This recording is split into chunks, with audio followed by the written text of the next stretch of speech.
Today I'm going to show you how to update your Webflow CMS with a CSV file.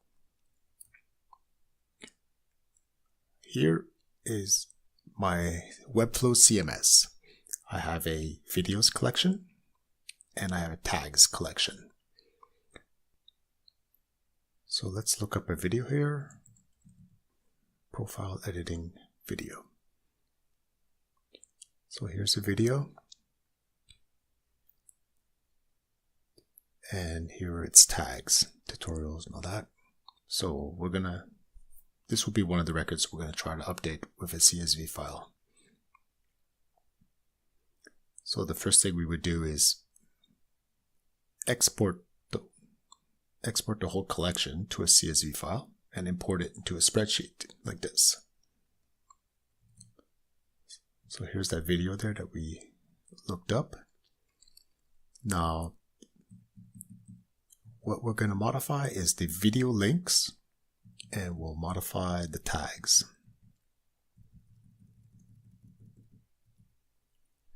So let's delete all the other records. We're just going to modify 3 records here. These 3. And what we're going to do is rickroll them. So I'll collect this video link here and we'll paste it for all 3. And now we'll change the tags here. So these are actually the slugs for the tags collection, because they have to be a value that uniquely identifies the tags. In this case, Webflow exports it as the slugs, which is perfect for our example. So let's change it to Webflow automation. All 3. Okay. So we save the file. And now we can update our CMS with a CSV file. So we're in PowerImporter and we're going to clone this workflow here. The first step is we enter a web API key, or Webflow API key. So we already entered it before, so PowerImporter already remembers our site, so we can just continue. And now we have to tell PowerImporter which collection we want to update.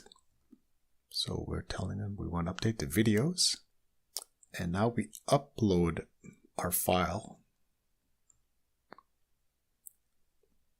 so that it can read the file and see what the column names are. Now we have to tell PowerImporter how to find our Webflow records. So in our file, we have the slug column. So we'll use the slugs because those are unique for every single document. So we'll say, look up Webflow items by slug. And the slug is called slug in our CSV file. And then if we mapped all the fields, we could also tell PowerImporter to create a new record if it doesn't find an existing record in Webflow. But in this scenario, we're only updating 3 records. So we'll tell it to ignore the CSV row if it doesn't find a record. So here we have all the Webflow fields. And for each one, we can map a CSV column. So we only modified 2 of them, so we're just going to map those 2. But if we wanted to create new records, we'd have to map them all. Otherwise, the fields would be left blank. So here we have the tags. We'll map it to our tags column. And because in the CSV file, the tags are slugs,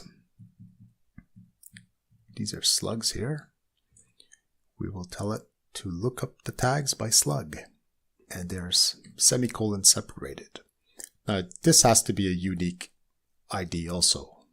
In this case, the slug works perfectly. Now we're ready. We can run a test and review. So that's basically a simulation of what the import will do. So it reads all your Webflow items and it looks them up based on the values that are in your CSV file, and it maps all the fields that you mapped. So if this was a real import, it would have updated 3 records, which is what we expected. If we click there, we can see the fields being mapped. So the tags, which were slugs, are now IDs inside Webflow. And the video link, which was just a YouTube URL, is now a Webflow video link, which means that it's not just the link, but it's also all the embed codes that you need to display it properly. Usually, if you cut and pasted a YouTube link in the CMS editor, Webflow would generate that embed code. But when you use the Webflow API or you upload a file, the Webflow does not generate that code. But in this case, PowerImporter will generate it for you. And we see the 3 other ones were also mapped. So now we know that the fields are mapped correctly. So we can actually run the import. So this is just like the simulation. It will map the fields, but this time it will actually call the Webflow API and update the records live in your Webflow CMS. And it was successful.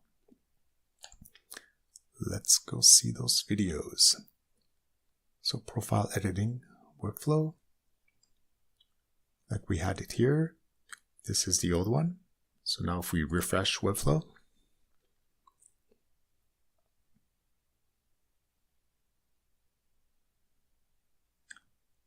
and I'll try to find that video again. Profile editing. Here it is with the Rickroll video.